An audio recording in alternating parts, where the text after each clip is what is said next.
Assalamualaikum warahmatullahi wabarakatuh.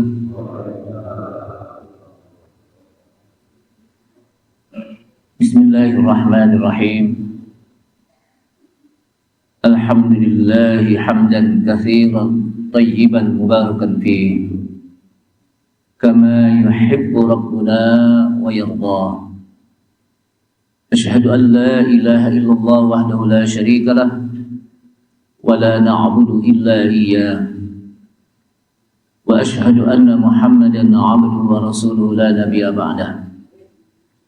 Allahumma salli wa sallim ala nabiyyina al-karim sayyidina Muhammad ibn Abdillah wa ala alihi wa sahbihi wa tabi'ihim wa man tabi'ahum bi ihsanin ila yaumil qiyamah. Amma ba'du, qala Allah Ta'ala fi kitabihil karim wa huwa asdaqul qailin. Ya ayyuhalladzina amanu taqullaha haqqa tuqatih wa la tamutunna illa wa antum muslimun. Ya ayyuhalladzina amanu taqullaha wa qulu qawlan sadida yuslih lakum a'malakum wa yaghfir lakum dhunubakum wa man yuti'illaha wa rasulahu faqad faza fawzan 'azima. Wa qala Rasulullah sallallahu alaihi wasallam fa inna asdaqal hadithi kitabullah ta'ala wa khairal huda huda Muhammadin sallallahu alaihi wasallam wa syarrul umuri muhdatsatuha wa kullu muhdatsatin bid'ah wa kullu bid'atin dhalalah. Rabbi shrah li sadri wa yassir li amri wahlul 'uqdatam min lisani yafqahu qawli. Subhanaka la 'ilma lana illa ma 'allamtana. Subhanaka la 'ilma lana illa ma 'allamtana innaka antal 'alimul hakim. Rabbi zidni ilma warzuqni fahma wa la hawla wa la quwwata illa billahil aliyyil azim. Ma'asyiral muslimin wal muslimat rahimani Allah wa rahimakum. Ibu bapak hadirin sekalian, segenap jamaah Masjid Al-Muhajirin Jalan Komplek Chandra Indah, segenap pengurus yayasan atau DKM Masjid Al-Muhajirin, yang mudah-mudahan Allah Subhanahu wa taala senantiasa memberikan limpahan rahmat dan maghfirah kepada kita sekalian. Kita awali dengan memanjatkan puji syukur kita kepada Allah Subhanahu wa taala yang pagi hari ini kita dijadikan orang-orang yang senantiasa bersyukur kepada Allah Subhanahu wa taala. Allah Subhanahu wa taala menyebutkan wa qalilum min ibadiyasy syakur. Sedikit sekali dari hamba-hambaku mereka yang bersyukur. Artinya orang yang bersyukur itu enggak banyak, sedikit. Dan kita termasuk bagian dari orang-orang yang sedikit. Kalau saya tanya nih, kira-kira banyakkan mana di masjid sama orang-orang yang sedang lagi pada tidur sekarang? Di rumah lagi tidur, banyakkan mereka. Ada lagi belum sholat udah olahraga, Pak, keliling. Habis sholat apa habis olahraga nggak sempat sholat. Makanya kita bersyukur pada Allah SWT menjadi orang-orang yang bersyukur. Dan ketika kita bersyukur terhadap nikmat yang diberikan oleh Allah SWT, la azidannakum, maka di sana akan Allah SWT tambahkan nikmat-nikmat tersebut. Jamaah sekalian rahimakumullah, salawat dan salam tak lupa kita sampaikan kepada Nabi kita Nabi Muhammad sallallahu alaihi wasallam beserta para keluarganya, para sahabatnya, para pengikutnya yang senantiasa istiqamah di dalam menjalankan sunnah-sunnahnya. Ma'asyiral muslimin wal muslimat, a'azzani Allah wa iyyakum, kaum muslimin dan muslimat yang mudah-mudahan dimuliakan Allah Subhanahu wa taala. Pagi hari ini kita masih berbicara tentang keutamaan orang-orang yang bertauhid kepada Allah Subhanahu wa taala. Keutamaan orang-orang yang tidak membuat perbuatan syirik kepada Allah Subhanahu wa taala. Satu hadis yang disampaikan dalam riwayat Tirmidzi, dan hadis ini pun dihasankan oleh At-Tirmidzi dari Anas radhiyallahu an, salah seorang sahabat Nabi yang namanya Anas bin Malik. Kata Anas bin Malik, sami'tu Rasulullah sallallahu alaihi wasallam yaqul. Aku pernah mendengar Rasulullah sallallahu alaihi wasallam bersabda. Sabda Rasul, qala Allah Ta'ala, telah berfirman Allah Subhanahu wa taala. Berarti hadis ini merupakan hadis qudsi. Karena Rasulullah SAW mengutip firman Allah Subhanahu wa taala dengan mengatakan qala Allah Ta'ala, telah berfirman Allah Subhanahu wa taala. Apa kata Allah Subhanahu wa taala? Ya bna Adam, law ataitani bi qurabil ardi khataya summa lakitani la tusyriku bi syai'an la ataituka bi qurabiha maghfiratan. Kata Allah Subhanahu wa taala dalam riwayat hadis yang disampaikan dalam riwayat Tirmidzi, ya bna Adam, wahai manusia, anak Adam. Jadi kadang-kadang manusia itu disebutkan baik di dalam Al-Qur'an atau hadis dengan kalimat ibna Adam. Walaqad karramna bani Adam. Kadang-kadang dengan bani Adam, kadang-kadang dengan ibna Adam, yang artinya anak Adam, untuk menjelaskan kemuliaan manusia. Kenapa? Karena bapaknya mulia, yaitu Nabi Adam, maka anaknya pun menjadi mulia.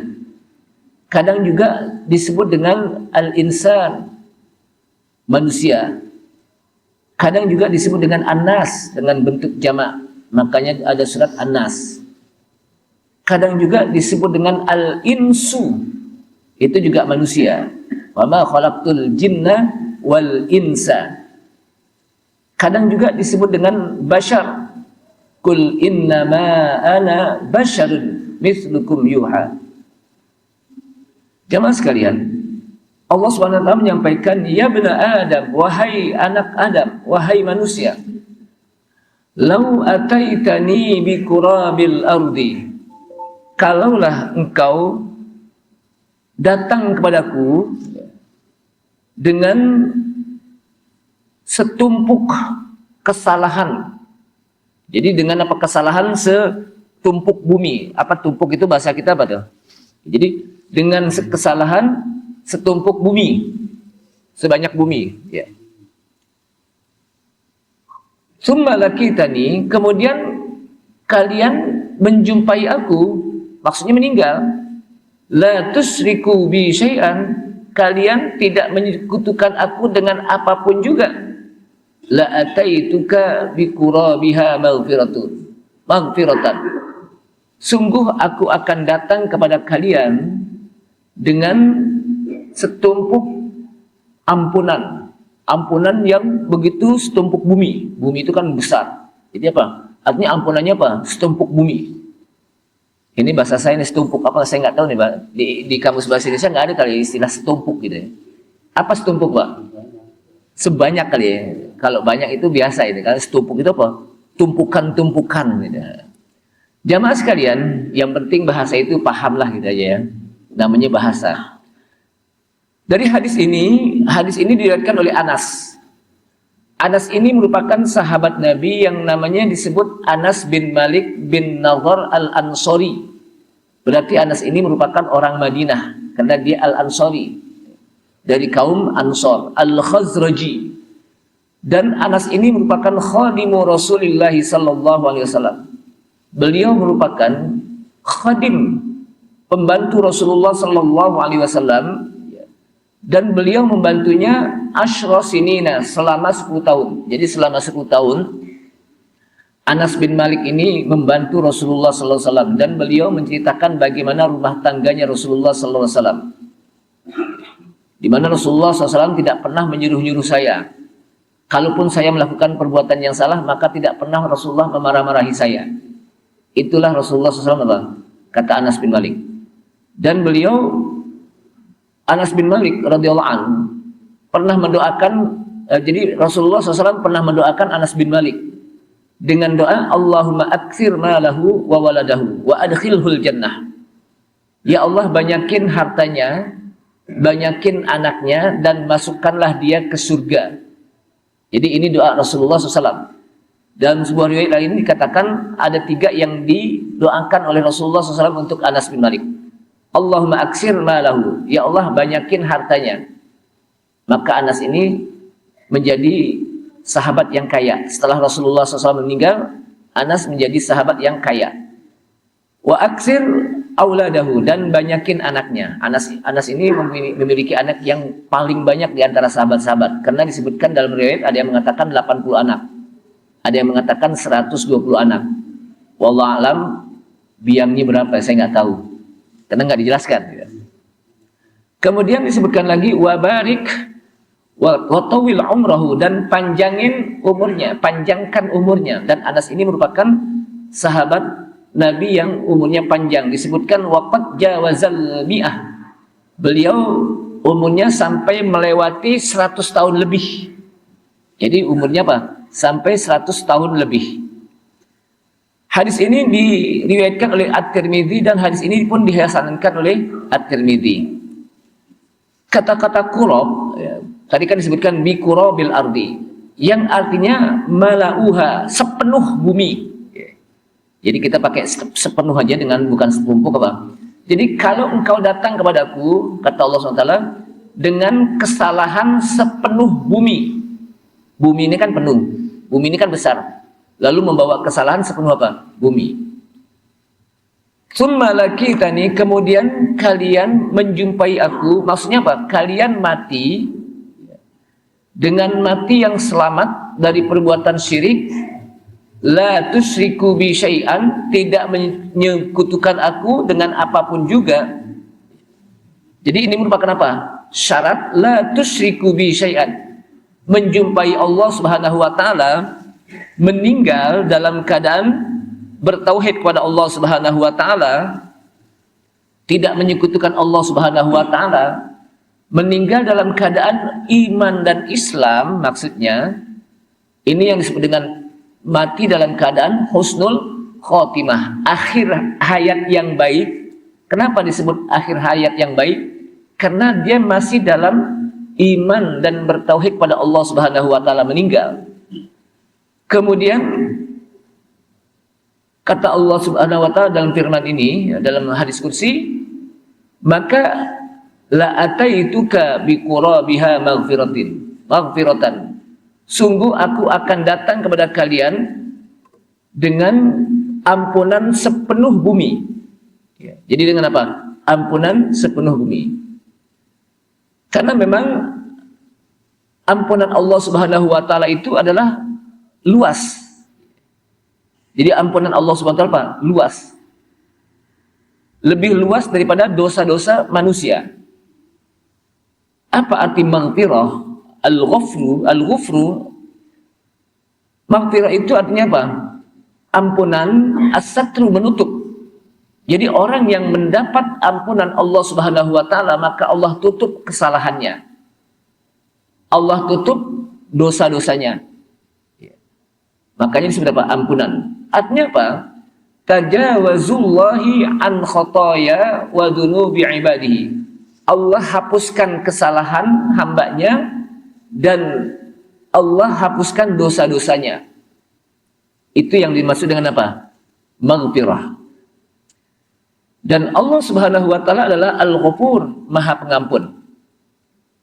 Kalau Allah Subhanahu wa taala Maha Pengampun, maka mintalah ampunan kepada Allah Subhanahu wa taala. Dan yakinilah bahwa Allah Subhanahu wa taala Maha Pengampun, sehingga jangan sampai orang berputus asa dari ampunan Allah Subhanahu wa taala. Qul ya ibadiyalladzina asrafu ala anfusihim la taqnatu min rauhillah. Qul, katakan hai Muhammad, ya ibadiyalladzina asrafu, wahai hamba-hambaku. Asrafu, yang mereka melakukan kesalahan yang berlebih-lebihan. Mereka melakukan kesalahan dosa yang banyak. Asrafu udah kata-kata israf. Israf itu artinya berlebih-lebihan. Kesalahan yang apa? yang banyak, dosa yang banyak. Qul ya ibadiyalladzina asrafu ala anfusihim, terhadap diri mereka, mereka sudah melakukan kesalahan yang banyak, yang berlebihan. La taqnatu min rahillah, jangan kalian berputus asa dari rahmat Allah. Jangan berputus asa dari ampunan Allah Subhanahu wa taala. Nah, di sini jemaah sekalian rahimakumullah, dalam ayat Al-Qur'an Allah Subhanahu wa taala memanggil dengan kalimat qul ya ibadi, wahai hamba-hambaku. Katakan Muhammad, ya ibadi, dengan hamba. Padahal orang itu lakukan dosa yang begitu banyak. Al-israf. Israf itu apa? Artinya dosa yang begitu banyak, berlebih-lebihan. Tapi dipanggil juga oleh Allah SWT dengan kalimat ya ibadi. Artinya apa? Di sini Allah SWT masih sayang. Jangan sampai hamba-hamba yang sudah melakukan dosa, dia berputus asa dari ampunan Allah Subhanahu wa taala. Maka dia harus apa? Minta ampun kepada Allah Subhanahu wa taala. Dan di sana Allah Subhanahu wa taala menunggu ampunannya. Apa yang dimaksud dengan makna secara global dari hadis yang kita baca tadi? Hadis ini di mana Nabi sallallahu alaihi wasallam memberitahukan bagaimana firman Rabb-Nya, yaitu Allah Azza wa Jalla, memberitahukan kepada hamba-hambanya dan menjelaskan kepada hamba-hambanya tentang begitu luasnya karunia Allah Subhanahu wa taala. Jadi karunia Allah itu sangat luas. Begitu luasnya rahmat Allah Subhanahu wa taala. Jadi apa? Begitu luasnya rahmat Allah Subhanahu wa taala. Rahmat Allah Subhanahu wa taala itu mendahului daripada ghadabnya, kemurkaannya. Artinya apa? Lebih luas ampunan Allah Subhanahu wa taala dari apa? Dari al-ghadab, kemurkaannya. Dan Allah Subhanahu wa taala menjelaskan kepada hambanya di dalam hadis qudsi ini bagaimana luasnya rahmat Allah Subhanahu wa taala, luasnya karunia-Nya, sehingga Allah Subhanahu wa taala akan mengampuni dosa orang yang melakukan dosa kasurat, walaupun dosa itu banyak. Walaupun dosa itu banyak seluas bumi. Bumi ini kan luas. Berapa kilo kira-kira? Kita nggak tahu. Tapi itulah bumi yang begitu luas. Dia melakukan dosa yang apa? Seluas bumi. Madamat duna syirki. Tapi syaratnya selama dia tidak melakukan perbuatan syirik. Jadi selama dia tidak melakukan perbuatan syirik, maka di sana Allah Subhanahu wa taala akan mengampuni dosa-dosanya.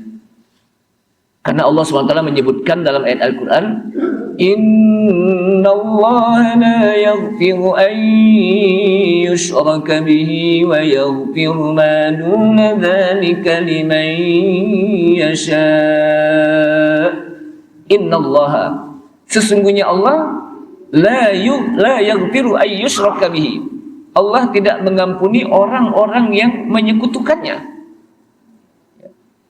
Jadi Allah Subhanahu wa taala tidak mengampuni dosa orang-orang yang menyekutukannya. Wa yaghfiru ma duna dzalika liman yasha. Dan Allah akan mengampuni dosa selain orang yang menyekutukannya. Tapi ingat, liman yasha, bagi orang yang Allah kehendaki. Nah, di sini jemaah sekalian, Allah tidak akan pernah mengampuni orang yang melakukan perbuatan syirik ketika dia mati belum bertobat dari perbuatan syirik, maksudnya. Jadi ketika dia mati dan belum bertobat dari perbuatan syirik, maka Allah Subhanahu wa taala tidak ampuni dosa-dosanya. Lalu bagaimana dengan orang yang melakukan perbuatan syirik kemudian dia bertobat sebelum dia meninggal? Sebelum dia meninggalnya apa? Dia bertobat. Tobat saya untuk melakukan perbuatan syirik. Tobat, nggak mau melakukan apa? Perbuatan syirik. Maka Allah Subhanahu wa taala akan apa? Ampuni. Kenapa? Karena dia bertobat sebelum meninggal. Maka disinilah jamaah sekalian rahimakumullah, Allah Subhanahu wa taala At-Tawwab, Maha penerima tobat. Siapapun mereka yang melakukan dosa seberat apapun, sebanyak apapun, sebesar apapun, maka pintu tobat Allah Subhanahu wa taala terbuka ketika dia belum meninggal. Karena disebutkan dalam bertobat, hendaknya kita memenuhi syarat-syarat bertobat. Dalam bertobat, maka hendaklah kita tahu bagaimana waktu yang tepat untuk bertobat. Syarat-syarat bertobat disebutkan oleh para ulama ketika menjelaskan tentang ayat Ya ayyuhalladzina amanu tubu ilallahi taubatan nasuha. Hai orang-orang yang beriman, bertobatlah kalian dengan taubat yang nasuha. Karena orang yang bertobat dengan taubat yang nasuha, Allah Subhanahu wa taala akan ampuni dosa-dosanya. Dan Allah Subhanahu wa taala akan masukkan dia ke dalam surganya. Bagaimana taubat yang nasuha? Taubat yang nasuha itu adalah, kata para ulama, yang pertama dia bertobat dengan ikhlas karena Allah Subhanahu wa taala. Karena ada orang yang bertobat karena apa? Enggak ikhlas, karena tidak ada kesempatan untuk melakukan perbuatan dosa lagi. Tapi kalau ada kesempatan balik lagi. Nah, ini bukan tobat yang ikhlas. Kenapa? Karena nggak ada kesempatan. Jadi tobat yang ikhlas itu karena Allah Subhanahu wa taala. Kemudian yang kedua, taubat yang nasuha itu adalah taubat yang dimana dia ada penyesalan di dalam melakukan dosa tersebut. Ketika dia bertobat, dia nyesel sudah melakukan perbuatan dosa. Ada penyesalan. Jangan sampai orang yang berbuat dosa tapi nggak nyesel, biasa-biasa aja. Kemudian yang ketiga adalah orang yang bertobat dengan nasuha adalah dia al-azmu, punya tekad untuk meninggalkan perbuatan dosa. Tidak lagi mau kembali untuk melakukan apa perbuatan dosa, ada tekad.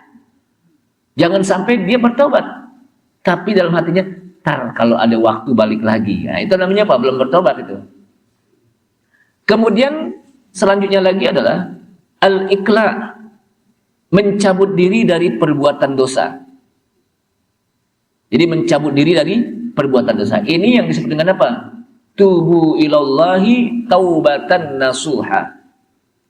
Jadi yang pertama ikhlas, yang kedua adanya penyesalan di dalam melakukan perbuatan dosa, ada nyesel dalam hatinya.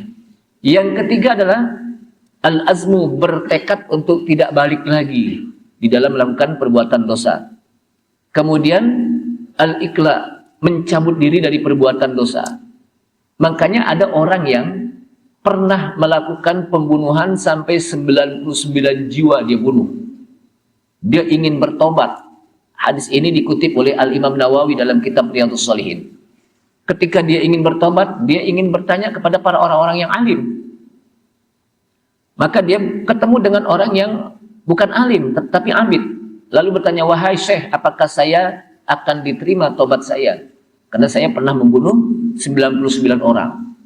Karena dia bukan orang yang alim, yang ditanya bukan orang alim, tapi orang yang abid, hanya sekedar apa? Orang yang suka ibadah, tapi nggak alim. Maka kata orang tersebut, ente nggak bakalan diterima tobatnya. Kenapa? Udah kebanyakan bunuh orang. Akhirnya dibunuhlah orang tersebut. Maka jadilah apa? 100 amin apa? Syekh tadi. Tapi dia tetap ingin bertobat. Dia apa? Ingin bertobat. Datanglah dia kepada seorang yang alim. Orang yang betul-betul memiliki apa? Ilmu. Kata orang alim tersebut, ente diterima tobatnya oleh Allah SWT. Dengan memenuhi syarat-syarat yang saya tadi sebutkan. Tapi syaratnya adalah salah satunya tinggalkan tempat ini. Kenapa? Karena ini tempat darul maksiyah, tempatnya orang yang suka berbuat maksiat. Ente cari darul to'ah, ke tempat orang-orang yang di situ lingkungannya orang-orang yang taat. Ini menandakan kalau orang itu udah bertobat, maka tinggalkan tempat maksiat tadi. Kenapa? Karena kalau dia tidak meninggalkan tempat maksiat, apalagi lingkungannya lingkungan orang-orang suka berbuat maksiat, maka satu waktu akan angot lagi penyakit maksiatnya. Kenapa? Karena lingkungannya apa? Tidak mendukung, maka lingkungan itu penting. Lingkungan itu apa? Penting. Nah, ketika di tengah jalan dia meninggal. Ketika dia meninggal, maka dia dimasukkan ke dalam surga oleh Allah Subhanahu wa taala. Sebetulnya riwayatnya panjang ini ya. Tapi ini singkatnya saja. Artinya apa? Orang yang bertobat dengan benar-benar itu akan mendapatkan ampunan Allah Subhanahu wa taala dan Allah akan masukkan ke dalam surganya. kalau dia bertobat sebelum meninggal. Jadi itu apa? Tobat. Kemudian kapan waktu yang tepat untuk bertobat? Waktu yang tepat untuk bertobat adalah malam tatlu'is syamsu fi magharibiha, sebelum matahari terbit dari sebelah barat. Sekarang ini matahari terbit dari sebelah mana nih? Timur. Nanti satu waktu matahari terbit dari sebelah barat. Dan ketika matahari terbit dari sebelah barat, la yanfa'u imanuhum, tidaklah bermanfaat iman seseorang. Dan juga tidak bermanfaat amalan seseorang yang saat itu dia sudah beriman. Jadi tidak bermanfaat iman seseorang, tidak bermanfaat amal seseorang yang dia beramal dalam beriman. Kenapa? Karena pintu taubat sudah tertutup dengan ditandai matahari sudah terbit dari sebelah barat. Karena salah satu tanda-tanda hari kiamat yang besar, asyratus sa'ah, ya, tanda-tanda kiamat besar, al-kubra, adalah dengan matahari nanti terbit dari sebelah barat satu waktu. Dan ketika itu disebutkan dalam hadis, orang ketika melihat matahari terbit dari sebelah barat, mereka berteriak ketakutan. Kemudian apa? Mereka berlari-lari. Bahkan disebutkan sampai wanita ketika dia hamil pun nggak berasa kalau dia hamil. Dia melahirkan pun nggak berasa. Saking ketakutannya dia kepada Allah Subhanahu wa Ta'ala. Tapi pada saat itu pintu taubat ditutup oleh Allah Subhanahu wa Ta'ala. Makanya mumpung matahari masih terbit dari sebelah timur, maka banyak-banyaklah kita bertobat. Dalam hadis disebutkan, inni la astaghfirullah wa atubu ilaih sab'ina marrah.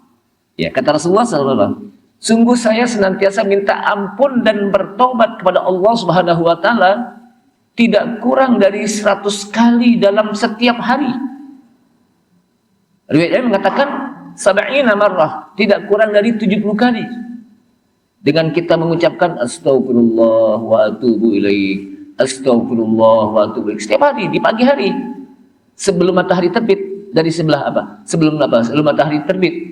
Habis salat subuh tuh, habis kita zikir pagi, nanti apa? Kita berpikir dengan apa, salah satunya apa? Astagfirullah wa atubu ilaih, astagfirullah wa atubu ilaih. Nah, ketika matahari terbit dari sebelah barat, kita udah istighfar, kita udah apa? Bertobat kepada Allah Subhanahu wa Ta'ala. Jamaah sekalian rahimakumullah, dan itu yang hubungannya kepada Allah Subhanahu wa Ta'ala dosa-dosa. Adapun yang hubungannya kepada manusia ditambah lagi, dia harus datengin manusia, minta maaf. Makanya syarat bertobat untuk manusia itu lebih sulit ketimbang kepada Allah SWT. Kenapa? Karena kalau kepada Allah SWT cukup dengan kita apa? Berniat tadi. Tapi kalau kepada manusia harus datengin dan minta maaf. Nah, jadi apa? Waktu yang tepat ketika dia bertobat adalah saat sebelum matahari terbit dari sebelah barat. Yang kedua, sebelum ruh seseorang itu berada di tenggorokan. Karena disebutkan dalam hadis, innallaha yaqbalu taubata 'abdin ma lam yugharghid. Sesungguhnya Allah akan menerima taubat seseorang sebelum ruhnya berada di tenggorokan. Kalau udah ngap-ngapan baru dia bertobat. Padahal ruhnya di tenggorokan. Kan orang kalau udah ruhnya di tenggorokan itu ngap-ngapan nih, Pak. Pernah gak melihat orang ketika sakratul maut? Maka Pak, ketika dia makanya ketika dia sedang sakit, sedang hudurul maut, itu ajarkan kalimat tauhid. Jangan sampai ketika sudah matahari ruhnya di tenggorokan itu agak sulit nanti. Kesulitan dia untuk bertobat kepada Allah SWT. Jadi itulah waktu yang tepat. Jamaah sekalian rahimakumullah, termasuk dosa syirik ketika dia bertobat dan tobatnya sebelum dia meninggal, maka Allah Subhanahu wa Ta'ala akan terima tobatnya. Tapi kalau sudah meninggal, sudah dicabut ruhnya oleh malaikat maut, maka dia tidak akan diterima tobatnya. Kemudian jamaah sekalian, munasabatul hadis, apa relevansi hadis di dalam bab ini? Hadis ini merupakan dalil tentang bagaimana banyaknya pahala yang diberikan oleh Allah Subhanahu wa taala dengan orang tersebut bertauhid. Allah Subhanahu wa taala akan ampuni dosa-dosanya walaupun apa dosanya itu apa banyak. Yang penting dia bertauhid kepada Allah Subhanahu wa taala. Nah, dari hadis ini menjelaskan kepada kita bagaimana fadlut tauhid wa kasratu sawabihi. Keutamaan orang-orang yang bertauhid. Jadi keutamaan bertauhid dan bagaimana banyaknya pahala orang yang bertauhid. Banyaknya pahala orang yang bertauhid, yang pertama, ketika dia meninggal diampuni dosa-dosanya oleh Allah SWT. Yang kedua, dia akan dimasukkan ke dalam surganya. Karena memang tujuan kita sebetulnya beribadah dalam rangka untuk mendapatkan apa? Surga Allah Subhanahu wa taala. Kira-kira saya tanya, kira-kira kita beribadah ini tujuan akhir kita mau kemana sebetulnya? Ke surga atau kemana ini? Surga. Orang yang meninggal, orang ketika ditanya inti nanti di akhirat mau masuk mana? Pasti mau masuk apa? Surga. Siapapun mereka. Maka Rasulullah SAW mengatakan, kullu ummati yadkhulunal jannah illa man aba. Setiap umatku mereka akan masuk ke dalam surga. Jadi umat Rasulullah, kenapa disebut umat Rasulullah? Karena orang tersebut pertama beriman kepada Allah Subhanahu wa taala, dan yang kedua dia taat kepada Rasulullah SAW, beriman kepada Rasulullah bahwa Rasul itu seorang rasul, seorang nabi. Syaratnya apa? Beriman kepada Allah dan kepada Rasulullah SAW. Nah, kalau syarat itu dipenuhi dan ditambah lagi dengan syarat-syarat yang lain, ketika dia beriman kepada Allah SWT, maka dia wajib melaksanakan apa yang diperintahkan oleh Allah Subhanahu wa taala. Ketika dia beriman kepada Rasulullah SAW, maka dia wajib untuk apa? Mentaati Rasulullah SAW, ya, melaksanakan ajarannya, melaksanakan apa? Sunnah-sunnahnya. Maka dia yadkhulunal jannah, dia akan dimasukkan oleh Allah Subhanahu wa taala ke dalam surganya. Illa man aba, kecuali mereka yang enggak mau. Makanya para sahabat bertanya, "Wa man ya'ba ya Rasulullah?" Siapa mereka yang enggak mau masuk surga? Bukankah orang pasti mau masuk surga? Jangankan kita yang tukang ngaji, tahu tukang ngaji itu apa? Kerjaan kita ngaji, makanya tukang ya Pak ya. Yang tukang mabok aja, tahu gak yang tukang mabok? Emang kerjaannya mabok, namanya tukang ya. Ketika dia nyungsep di comberan, kita tanya, ente mau masuk surga gak? Pasti jawaban dia apa? Mau masuk surga, padahal apa? Lagi mabok, apalagi kita nih. Kenapa? Emang kita tujuan kita apa? Di akhirat mau masuk surga. Makanya sahabat bertanya, waman ya'ba ya Rasulullah? Siapa mereka yang gak mau masuk surga tuh? Apa kata Rasulullah? Man ata'ani dakhalal jannah wa man asani faqad aba. Barang siapa yang taat kepadaku, kata Rasulullah, dakhalal jannah, sesungguhnya dia mau masuk surga. Tapi wa man asani, barang siapa yang bermaksiat kepadaku, tidak mau taat kepadaku, faqad aba, sesungguhnya dia enggak mau masuk surga. Jadi masuk surga itu bukan hanya sebatas di mulut, tapi bagaimana perilaku dia. Kalau dia mau melaksanakan perintah Allah Subhanahu wa taala, menjalankan ajaran dan sunnah Rasulullah SAW, dia sebetulnya mau masuk surga. Kenapa? Karena dia melakukan. Tapi kalau enggak, dia enggak mau masuk surga. Ini apa ciri-cirinya? Kemudian jamaah sekalian, hadis tadi juga menjelaskan kepada kita sa'atu fadlillah wujudihi wa rahmatihi wa afihi. Begitu luasnya karunia Allah. Jadi karunia Allah itu apa? Sangat luas. Lebih luas dari dosa-dosa hambanya. Pintu taubat Allah itu sangat luas. Lebih luas daripada dosa-dosa manusia. Jadi hadis tadi menjelaskan bagaimana luasnya karunia Allah Subhanahu wa taala, bagaimana luasnya rahmat Allah Subhanahu wa taala, bagaimana luasnya maaf Allah Subhanahu wa taala. Allah memiliki apa? Sifat al-afu, maaf. Dan maaf Allah itu apa? Lebih luas daripada dosa-dosa manusia. Maka disebutkan bahwa murka Allah apa? maaf Allah dan rahmat Allah lebih luas dari al-ghadab, kemurkaan Allah Subhanahu wa taala. Kemudian hadis tadi juga menjelaskan kepada kita, hadis itu menolak bagaimana pendapat orang-orang Khawarij yang mengatakan bahwa orang-orang yang mukmin yang berdosa kemudian dia meninggal, maka dia masuk ke dalam neraka. Orang mukmin. Ya. Jamaah sekalian, pendapat Ahlussunnah wal Jamaah mengatakan bahwa ada 3. Orang-orang kafir ketika dia meninggal, Allah Subhanahu wa taala masukkan ke dalam neraka. Orang-orang mukmin, Allah Subhanahu wa taala masukkan ke dalam surga. Bagaimana dengan orang-orang yang al-mukmin al-fasik, mukminun fasik, orang mukmin tapi dia pernah berbuat dosa di dunia. Tapi dosanya itu bukan dosa kesyirikan. Maka kata para ulama Ahlussunnah wal Jamaah mengatakan orang mukmin ini pada akhirnya akan dimasukkan ke dalam surga dengan keimanannya, dengan tauhidnya. Walaupun dia melalui masuk ke dalam neraka dulu dengan sebab dosa-dosanya. Tapi orang Khawarij enggak, pokoknya dosa apa saja ketika dia meninggal masuk ke dalam apa? Neraka.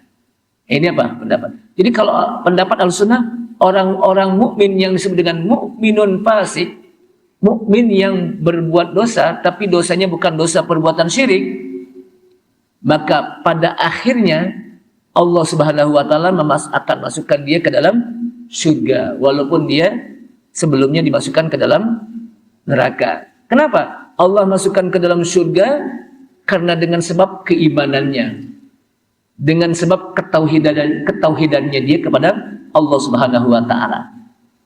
Maka penting bagi kita untuk mempertahankan iman. Inilah yang disebutkan oleh Allah Subhanahu wa taala, ya ayyuhalladzina amanu taqullaha haqqa tuqatih wa la tamutunna illa wa antum muslimun. Hai orang-orang yang beriman, bertakwalah kepada Allah Subhanahu wa taala dengan sebenar-benar takwa. Kemudian ayat ini tutup wala tamutunna illa wa antum muslimun, dan janganlah kalian mati kecuali kalian dalam keadaan muslim ay mukmin. Ini penting, mempertahankan iman. Apapun yang terjadi, tetap iman berada dalam diri kita. Makanya kita kan dalam sholat mengatakan ihdinas siratal mustaqim, tunjukilah kami jalan yang lurus. Apa yang disebut dengan as-siratal mustaqim? Al-iman, al-islam. Agar Allah tunjuki kita jalan yang lurus, yaitu jalan keimanan dan keislaman. Bukankah kita sudah beriman kepada Allah Subhanahu wa taala? Bukankah kita sudah berislam? Tapi kenapa kita masih minta kepada Allah Subhanahu wa taala ihdinas siratal mustaqim? Ibnu Katsir menjelaskan tentang ayat ini. Permintaan kita di dalam sholat kita dengan kalimat ihdinas siratal mustaqim adalah permintaan agar Allah tetapkan iman. Walaupun kita sudah beriman, tapi Allah Subhanahu wa taala tetapkan iman kita. Teguhkan iman kita, jangan sampai pada saat meninggal iman kita hilang. Makanya kita tetap meminta pada Allah Subhanahu wa taala. Walaupun kita sudah beriman, tetap kita minta agar Allah teguhkan iman kita, agar Allah tetapkan iman kita. Jangan sampai nih iman lompat dari hati kita. Makanya Rasulullah SAW mengajarkan satu doa, Allahumma ya muqallibal qulub sabbit qalbi ala dinik. Wahai Allah yang membolak-balik hati. Yang bolak-balikin hati kita siapa? Allah Subhanahu wa taala. Hati itu disebut al-qalb. Kenapa? Karena kata-kata qalb itu artinya berbolak-balik, suka berubah-ubah hati. Kadang hari ini A, besok B. Besok B, besokan lagi lain lagi C. Kenapa? Karena hatinya apa? Bolak-balik suka. Kadang suka berubah niat seseorang. Maka kita minta kepada Allah, ya muqallibal qulub, wahai yang membolak-balik hati Allah. Sabbit qalbi ala dinik, tetapkan tetapkan hatiku senantiasa berada di atas agamamu. Jangan sampai nih hati berubah. Tetap berada dalam agama Allah SWT. Tetap dalam bertauhid kepada Allah Subhanahu wa Ta'ala. Kemudian hadis tadi juga menjelaskan kepada kita isbatul kalam lillahi azza wa jalla ala ma yaliku bijalalihi. Hadis itu menjelaskan bagaimana penetapan Allah itu berfirman, Allah berkata-kata, Allah azza wa jalla. Ya. Bahkan disebutkan Allah pernah berdialog, berbicara kepada Nabi Musa. Wa kallamallahu Musa taklima. Karena sifat Allah itu al-kalam. Allahu mutakallim. Itu kalau kita belajar apa tauhid ada ya Bang. Allah mutakallim, Allah berbicara. Wa kallamallahu Musa taklima. Allah berbicara kepada Nabi Musa dengan beberapa kalimat. Ya. Jadi hadis ini menjelaskan bagaimana isbatul kalami azza wa jalla, menetapkan Allah berbicara, berkata-kata. Tentunya sesuai dengan zat dan kebesaran Allah Subhanahu wa Ta'ala. Kemudian hadis ini juga menjelaskan tentang bayanun limakna la ilaha illallah. Menjelaskan tentang makna kalimat la ilaha illallah. Makna kalimat la ilaha illallah. La ilaha illallah itu apa? La ma'buda bihaqqin illallah. Tidak ada yang berhak untuk diibadahi, tidak ada yang berhak untuk disembah illallah. Kecuali hanya Allah yang berhak untuk disembah. Selain Allah Subhanahu wa Ta'ala tidak berhak untuk diibadahi. Selain Allah tidak berhak untuk disembah. Hanya Allah Subhanahu wa Ta'ala. Makanya la ilaha illallah itu dalam satu kalimat tidak boleh dipisah. Karena la ilaha illallah itu ada rukun. Yaitu dua rukun. La ilaha illallah apa? Dua rukun. Yang pertama rukunnya adalah an-nafyu, menafikan sembahan-sembahan selain Allah Subhanahu wa Ta'ala. Yang kedua, menetapkan sembahan. Siapa yang disembah itu ditetapkan dengan illallah. Jadi yang pertama la ilaha, menafikan la ilaha, tidak ada yang berhak untuk diibadahi. Artinya ketika kita mengatakan la ilaha, wajib bagi kita untuk menafikan sembahan-sembahan selain Allah Subhanahu wa Ta'ala. Wajib bagi kita untuk mengingkari sembahan-sembahan selain Allah Subhanahu wa Ta'ala. Wajib bagi kita untuk membatalkan sembahan-sembahan selain Allah. Kemudian kita tetapkan siapa yang harus disembah, siapa yang harus diibadahi. Illallah, kecuali hanya Allah. Hanya Allah lah yang wajib kita ibadahi. Ya. Itulah makna kandungan la ilaha illallah. Jadi artinya apa? La ilaha illallah wa annahu tarkus syirki qalilihi wa kathirihi. Kandungan, salah satu kandungan makna la ilaha illallah adalah dengan kita meninggalkan perbuatan syirik, baik yang kecil maupun yang besar. Syirik yang kecil bagaimana? Syirik yang kecil itu ketika kita ibadah karena manusia. Sholat, tapi Allahu Akbar, tapi hatinya karena ada orang maka sholatnya dipanjang-panjangin, bacaannya juga dikeren-kerenin gitu. Berarti apa? Sholatnya udah mulai karena manusia, bukan karena Allah Subhanahu wa Ta'ala. Mau ada orang, nggak ada orang, sholat tetap saya melakukan sebagaimana saya biasa. Ya. Jadi jangan sampai gara-gara ada orang, apalagi di belakangnya ada pejabat nih. Jadi imam, apa makmum? Jadi imam nih, makmumnya pejabat nih. Waduh, dia apa? Bacaannya dipanjang-panjangin, dikeren-kerenin dan lain sebagainya. Berarti ada ibadah yang riya di situ. Bukan karena Allah. Ini walaupun syirik kecil, riya itu syirik kecil, tapi akan menghilangkan pahala. Kita udah ibadah tapi nggak dapat pahala. Sayang. Jadi syirik kecil apa? Ini yang ditakuti oleh Rasulullah SAW. Ketika beliau menyampaikan kepada para sahabat yang di situ ada Abu Bakar As-Siddiq, ada Umar bin Khattab radhiyallahu anhuma, di mana kita tahu bagaimana imannya Abu Bakar As-Siddiq. Yang kata Rasulullah, kalau imannya Abu Bakar As-Siddiq ini ditimbang dengan iman kebanyakan manusia, misalnya imannya Abu Bakar paling apa? Lebih berat. Karena Abu Bakar itu orang yang pertama sekali beriman kepada Rasulullah SAW dan meyakini betul, makanya disebut As-Siddiq, selalu membenarkan apa yang disampaikan oleh Rasulullah SAW. Kata Rasulullah, Pak, ini akhafu, saya tuh sungguh khawatir untuk umatku kena dirasuki penyakit asyirkul khafi, syirik yang kecil. Maka ditanya, apa itu asyirkul khafi, syirik yang kecil? Syirik yang tersembunyi, asyirkul shaghir, ya, asyirkul khafi, syirik. Kata Rasulullah, ar-riya, dia melakukan ibadah karena riya. Kenapa? Riya, karena manusia. Maka itu Rasulullah sangat khawatir. Kenapa? Karena kalau orang sudah melakukan riya, maka amalannya itu sia-sia. Hanya sebatas gugur kewajiban aja, tapi dia nggak dapat pahala apa-apa. Kenapa? Karena orang yang melakukan perbuatan riya tidak diterima ibadahnya. Artinya apa? Nggak dapat pahala dari Allah Subhanahu wa Ta'ala. Apalagi penyakit syirik yang besar. Yang kecil aja Rasulullah khawatir, apalagi apa? Syirik yang besar. Jamaah sekalian, wala yakfi qauluha bilisan. Jadi nggak cukup hanya sekadar dengan ucapannya. Kalimat la ilaha illallah dengan ucapan, tapi juga dilakukan dengan amalan. Ketika dia ibadah karena Allah Subhanahu wa Ta'ala. Karena dia berdoa kepada Allah Subhanahu wa Ta'ala, meminta kepada Allah Subhanahu wa Ta'ala. Memohon kepada Allah SWT. Jadi semuanya kita minta kepada Allah Subhanahu wa Ta'ala.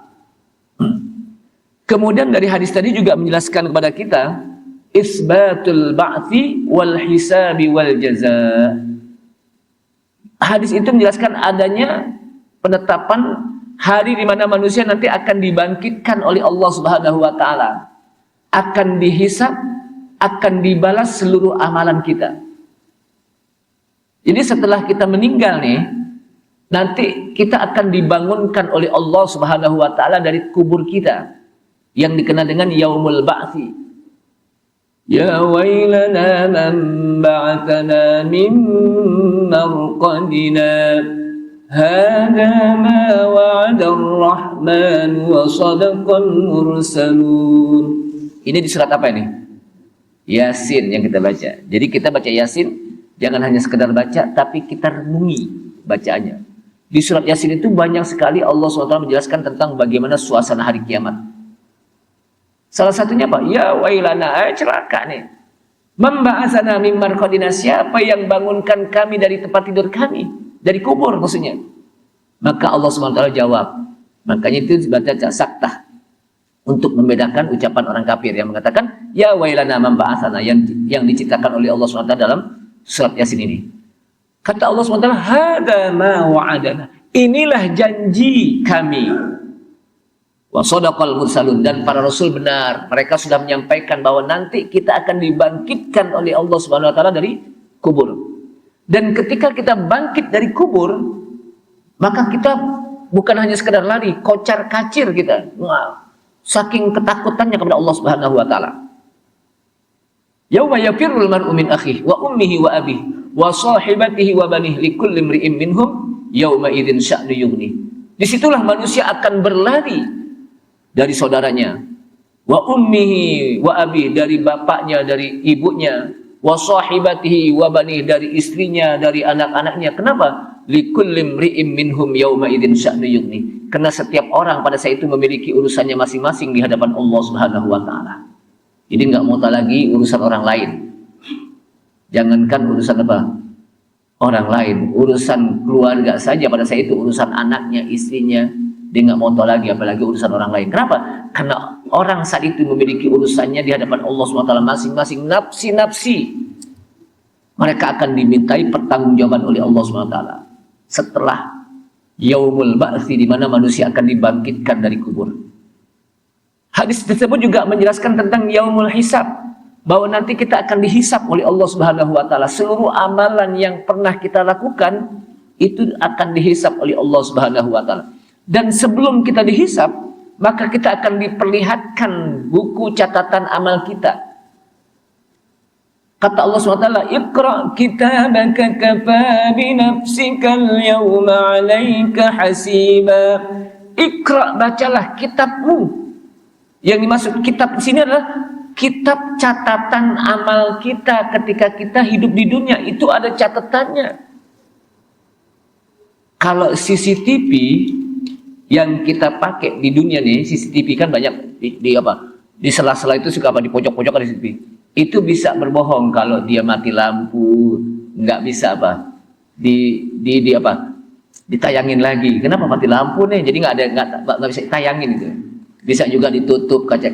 Tapi kalau yang namanya catatan kitab amal manusia itu nggak ada yang bisa terlewat.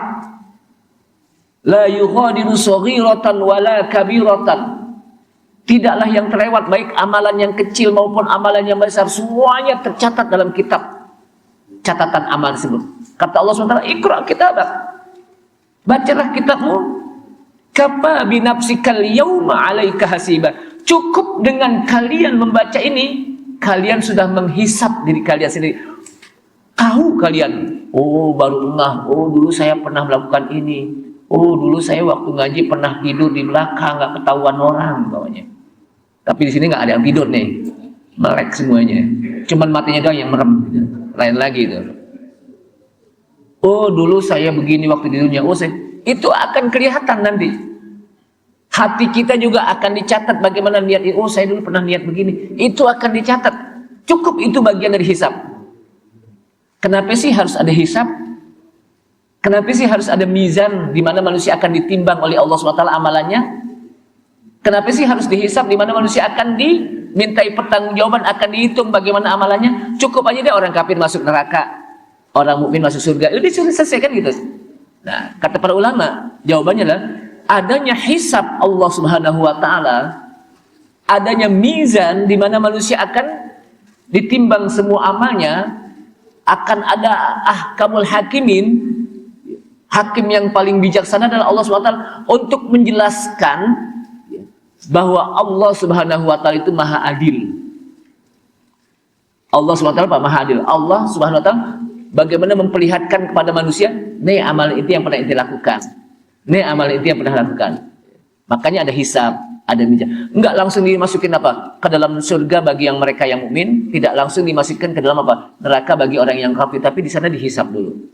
Tapi ada nanti orang yang di hari kiamat yadkhulunal jannah bighairi hisabin wala adab. Mereka masuk ke dalam surga nggak pakai dihisab, nggak pakai diadab, dan insya Allah nanti akan pertemuan yang akan datang akan kita ceritakan siapa mereka yang akan masuk ke dalam surga nggak pakai dihisab, nggak pakai diadab. Dan mudah-mudahan kita masuk pada orang-orang tersebut. Jamaah sekalian rahimakumullah, udah ada tanda-tandanya soalnya.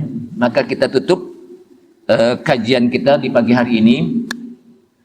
Tentunya untuk menutup ini kita tidak lupa untuk mendoakan saudara-saudara kita yang sedang mendapatkan musibah, kebanjiran, tanah longsor, bukan hanya menelan ribuan manusia tapi jutaan manusia di Sumatera, di Medan, di Aceh, termasuk juga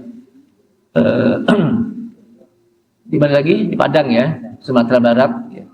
Dan juga sebetulnya di Jakarta juga ada kebanjiran ya, di daerah-daerah Jakarta Utara sebagian, dan juga di Malang, di Jawa dan sebagainya. Dan itu bagian dari musibah, ujian yang diberikan oleh Allah Subhanahu wa taala. Dan kita tentunya tugas kita yang pertama membantu mereka kalau kita ada apa? Bantuan, apakah dengan materi, ya, dengan makanan, dengan harta, ya, maka kita bantu mereka. Kalau enggak, kita bisa dengan mendoakan kita. Semoga dengan kekuatan doa Allah Subhanahu wa taala menolong mereka. Allah Subhanahu wa taala memberikan kemudahan kepada mereka, saudara kita. Astagfirullah, astagfirullah, astagfirullah. Bismillahirrahmanirrahim. Alhamdulillahil alamin, hamdan na'imin, hamdan syakirin, hamdan yafi ni'amahu wa yukafi mazidah. Ya Rabbana lakal hamdu wa lakal syukru wa lakal ma'bud kama yanbaghi li jalali wajhikal karim wa li azimi sultanik. Subhanaka la nuhsi thanan anta kama asnaita ala nafsik. Walakal hamdu hatta tarda, walakal hamdu idza radita, walakal hamdu ba'da ridha. Walhamdulillahil alamin. Allahumma shalli wa sallim wa barik ala sayyidina Muhammad wa sallim wa radiyallahu ta'ala an kulli sahabati Rasulillah ajma'in walhamdulillahil alamin. Allahumma ighfir lana dhunubana wa li walidina wa li masyayikhina wa liman lahu haqqun alaina wa lil hadirin wa li jami'il muslimina wal muslimat wal mu'minina wal mu'minat Ya Allah ya Rahman ya Rahim, ampunilah dosa-dosa kami, ampunilah dosa-dosa kedua orang tua kami ya Allah, ampunilah dosa guru-guru kami ya Allah, ampunilah dosa saudara-saudara kami ya Allah. Allahumma ansur man nasraddin wa khudul man khadalal muslimin.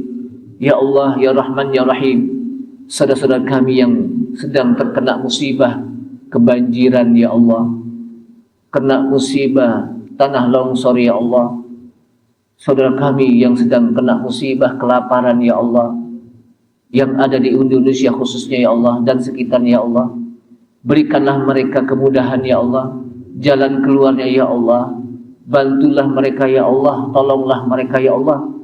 Hanya dengan pertolongan-Mu ya Allah mereka akan mendapatkan kebaikan ya Allah. Ya Allah ya Rahman ya Rahim, jadikanlah mereka orang-orang yang sabar, orang-orang yang senantiasa taat kepadamu ya Allah walaupun dalam musibahmu ya Allah. Ya Allah, berikanlah mereka pahala dari musibah mereka ya Allah.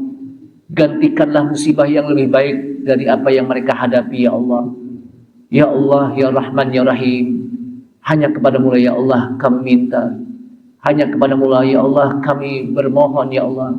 Karena Engkaulah tempat meminta kami ya Allah, karena Engkaulah tempat di mana kami bergantung hidup kami ya Allah. Engkaulah ya Allah tempat memohon ya Allah. Tidak ada yang bisa membantu kami kecuali dengan pertolongan-Mu ya Allah. Rabbana zalamna anfusana wa illam taghfir lana wa tarhamna lanakunanna minal khasirin. Ya Allah, jadikanlah negeri kami negeri yang aman. Allahumma ij'al baldatana baldatan Indonesia baldatan aminatan mutmainnah. Jadikanlah negeri kami negeri Indonesia negeri yang aman, sentosa ya Allah, yang tenang. Ya Allah, jadikanlah negeri kami negeri yang Allahumma ij'al baldatana Indonesia baldatan thayyibah, negeri yang baik ya Allah, negeri yang masyarakatnya rukun, damai, sentosa ya Allah, pemimpin-pemimpinnya bijak ya Allah, adil dan amanah ya Allah.